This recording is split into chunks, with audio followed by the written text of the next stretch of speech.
March 2017, 2 years ago, we stood here to say not just that women's rights are human rights, but that women of color must be centered in an inclusive feminist movement for us to make any change at all.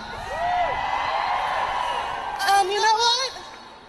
I bring my children on stage with me today to remind us that there's been a lot of growth over the last 2 years. This one was just 2 months old. And look what we've done. In 2 years, we have fought, we have resisted, we have entered into national conversations that have never happened before. We have broken down silos between groups of people who do not share the same values, don't organize in the same communities, and we have started courageous conversations that I'm sure will last for some time. But the work is not over. And I'm here to tell you that especially after this year's struggles, I have never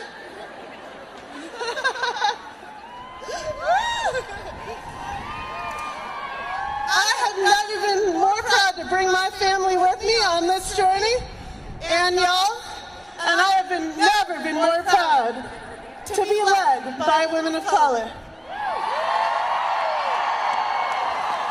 The thing that we got to do over these next few years, and this is very important because that women's wave, it is absolutely rising. And like I said in the first, okay, like I said in the first Women's March, this is just the beginning. And it's truly just the beginning because we just 2 months ago voted in the most diverse women-centered Congress in history.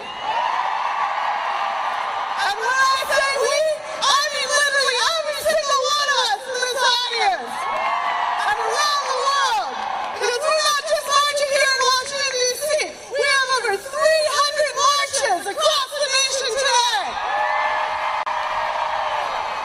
So I know that there's people who would very much like to see our movement shredded and put asunder, but you gotta think about these little ones. You gotta think about Penny and Chloe and your little one and the daughters that will come after our granddaughters. And we gotta think about what type of world we want to create for them, and we've got to recommit today to struggling together, to learning from one another, to reading and listening to the history, not from the people who did the oppressing, but from the people who were oppressed. That is our true history. We are standing on indigenous land, and I'm wearing red today because I stand in solidarity with indigenous people and recognize their claim to this land. Until we acknowledge the genocide of their people, the slavery of Africans, until we acknowledge the way that oppression still continues today, it never really stopped. And at that point, when we learn our real history, that is the point when we can be a part of the solution, no matter what the color of our skin. And I have a special message today for my white sisters. I want you to know that I am right here with you learning these things for the very first time. If you don't know, I've only been doing this work, just like many of you out there, for 2 years, not 20 years. For 2 years, not since the moment I was born, like so many of the people you've heard on stage today. And I am committed to continue to doing that learning and to uplifting their voices. Will you join me? Okay, I'm going to hold you to that. So with that, I am so very proud to introduce Tamika, Mallory, Carmen, Perez, and Sarsour, because they are my leaders, and they are the leaders we've all been looking for.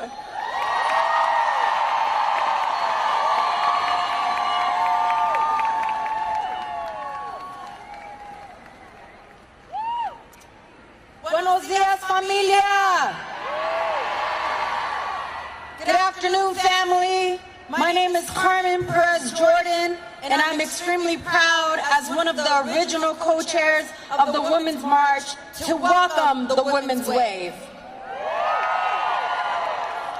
2 years ago, as I stood on this stage and made promises to women and fans and allies around the world to help build an intersectional movement that was bound in the liberation of all people.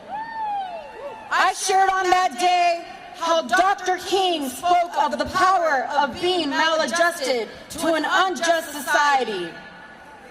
I vowed that we would not adjust to hatred and bigotry. We would resist Islamophobia, xenophobia, white supremacy, sexism, racism, misogyny, and ableism. We would be brave and intentional and apologetic in addressing the intersections of our identities. And collectively, we would stand amongst the most marginalized because they are us. Those weren't just words to me. I have worked in the prisons for 20 years, and I believe in the inherent power and beauty of restorative justice. The idea that human beings are imperfect, we fail, we make mistakes, but we do not throw away people. Over the last year, my sisters in Women's March and I have faced accusations that have hurt my soul. Charges of anti-Semitism and neglecting our LGBTQIA family. And I want to be unequivocal in affirming that Women's March and I and my sisters condemn anti-Semitism and homophobia and transphobia in all forms. There is no excuse of bigotry. There is no defense of bigotry. There is no excuse for hate. But if this movement is to grow and prosper, there must be, in times of conflict, an opportunity for truth and reconciliation. Are you committed to that? Yes. And I am with you, sisters and brothers and siblings, because I am committed to both as well.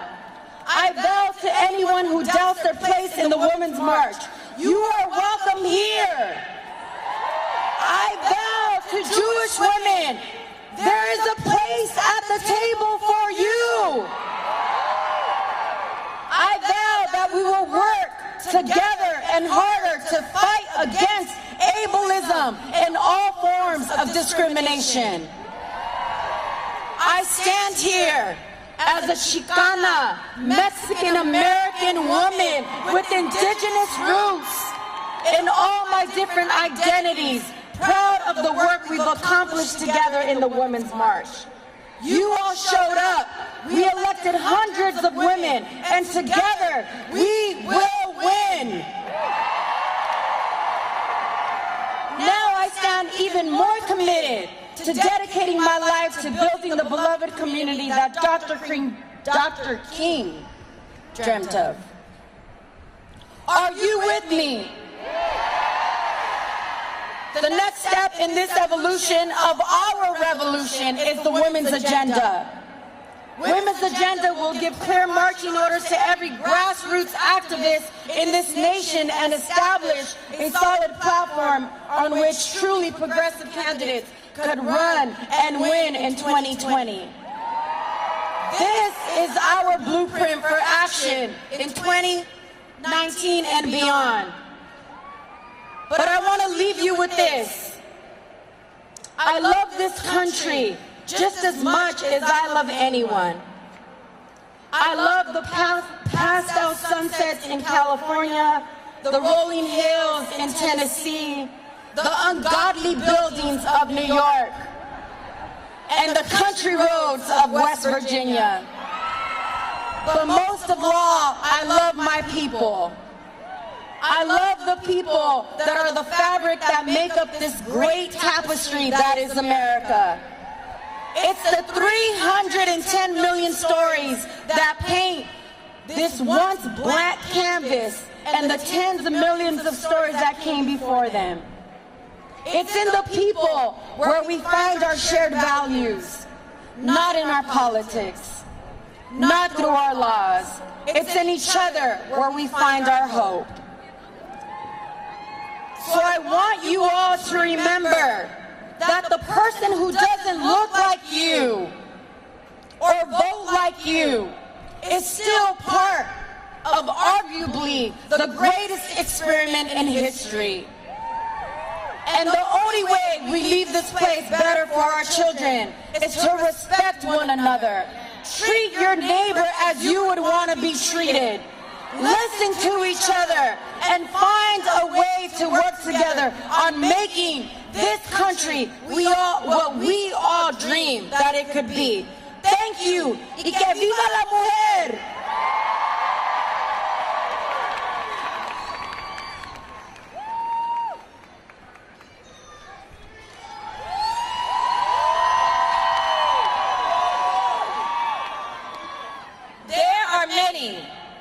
Who want to define women and rewrite our stories. But it is important that we define ourselves for ourselves. I was born in Harlem, in New York City, in the 1980s, when the crack epidemic tore through our communities and destroyed our families. This epidemic was a man-made crisis designed to finish off my community.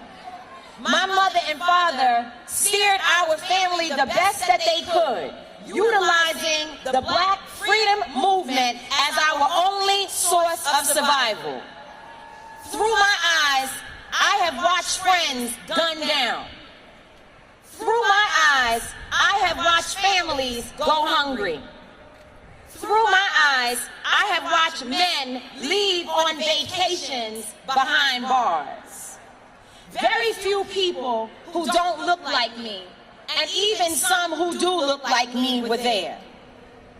I joined this movement because I believe that for the first time, there is real possibility to protect young girls who look like me.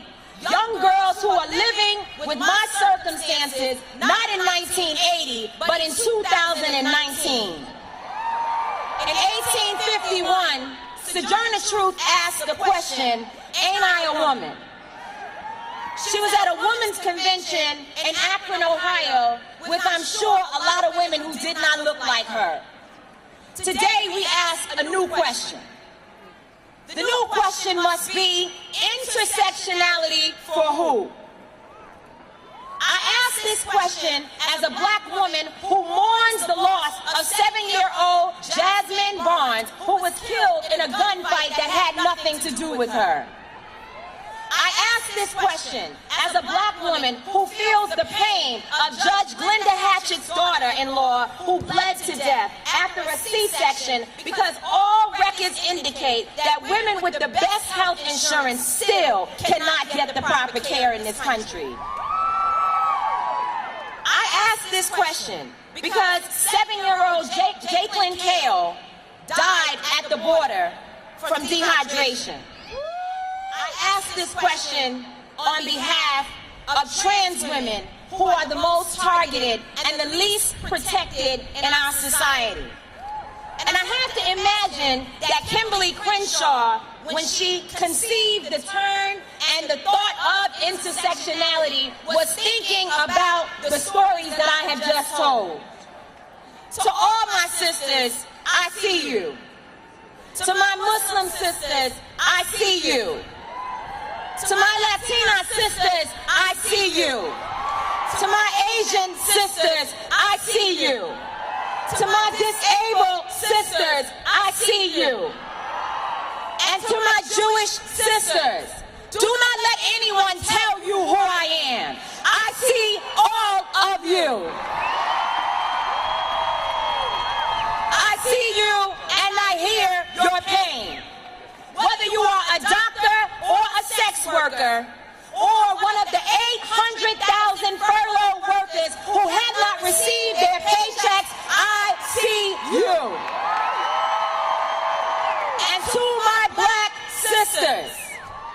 I feel you deep down in my bones and in my soul. And I know that many of you heard a battle cry.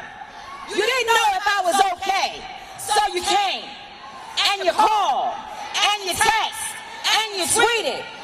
Let me tell you and make sure that you understand who I am. No matter what they say, no matter what they write, I will not bend. My back is up straight. I will not bow. I will not break. I am who I am for over 20 years. And no media outlet and no one else will tell you. I'm telling you, I love all people. And no one will define for me who I am. Only I can do that.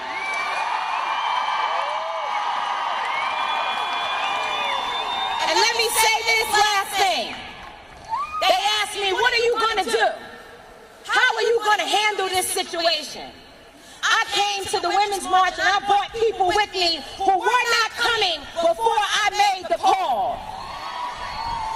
And I'll tell you this, I came to do a job with my sisters. And we will complete the job. And no one will be discarded from this movement.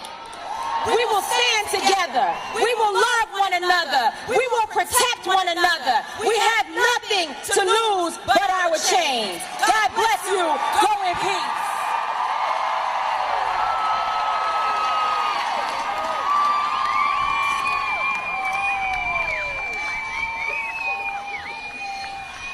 Lord have mercy.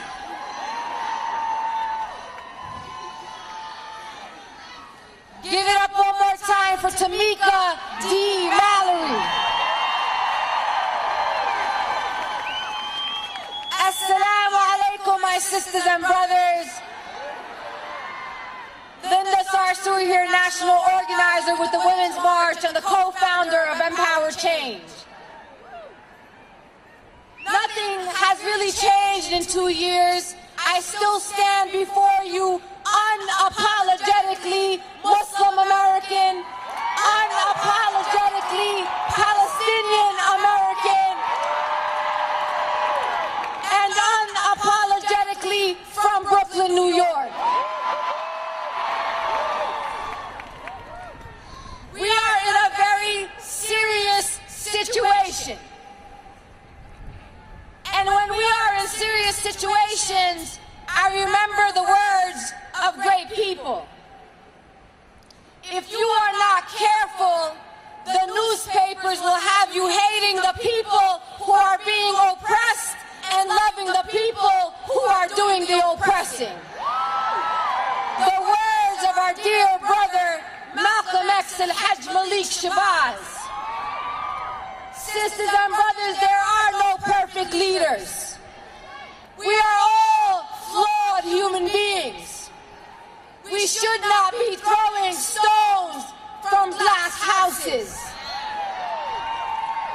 Malcolm X also said, I want to be remembered as someone who was sincere.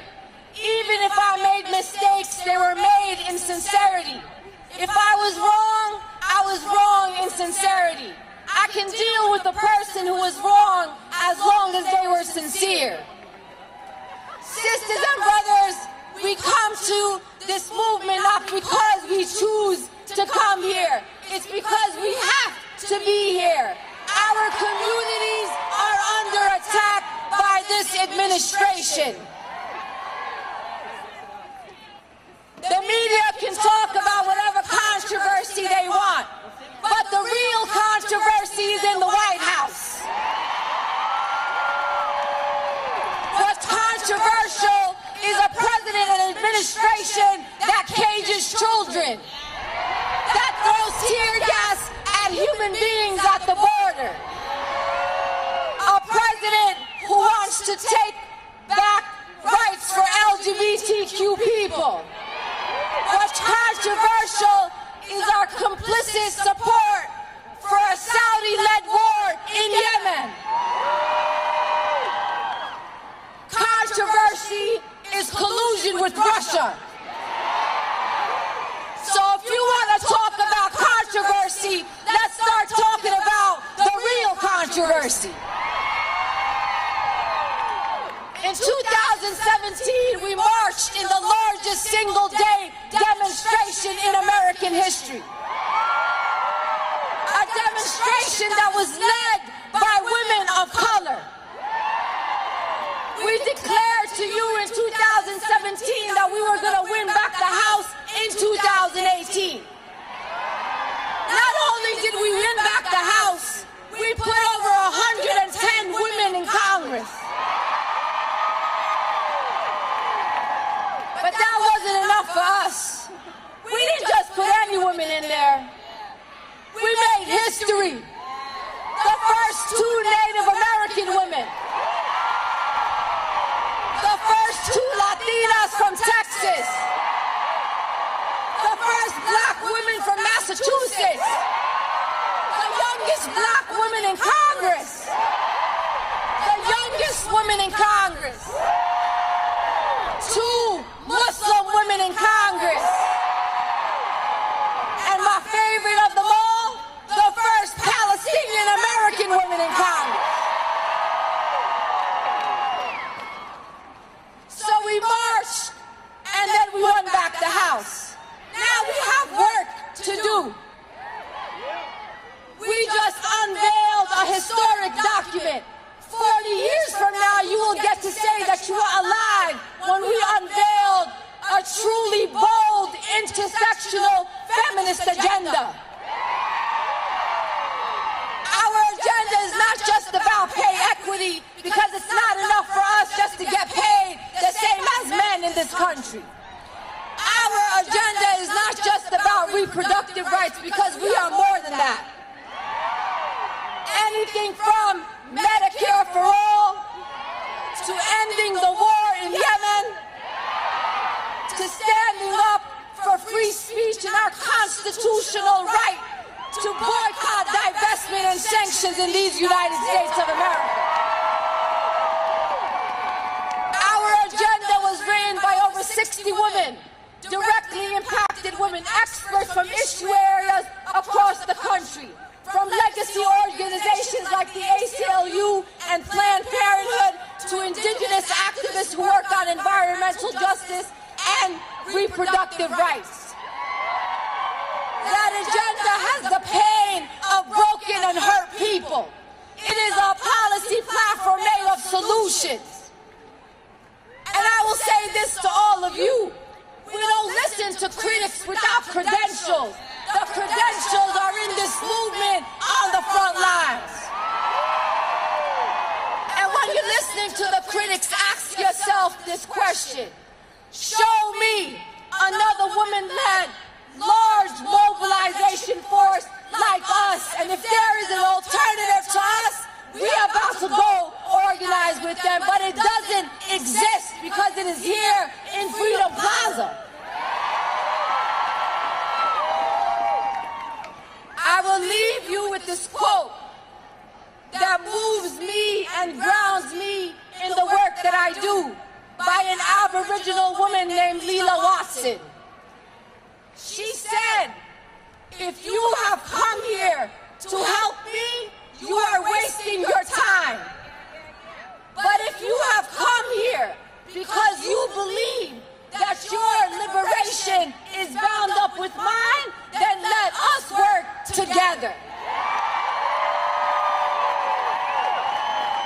I want you to take 5 seconds to look at these faces, because we're going to stay out here in these streets. We will be on the front lines. We will continue to defend our rights and the rights of the communities that we come from. And this president said that he has an announcement to make today at 3 o'clock.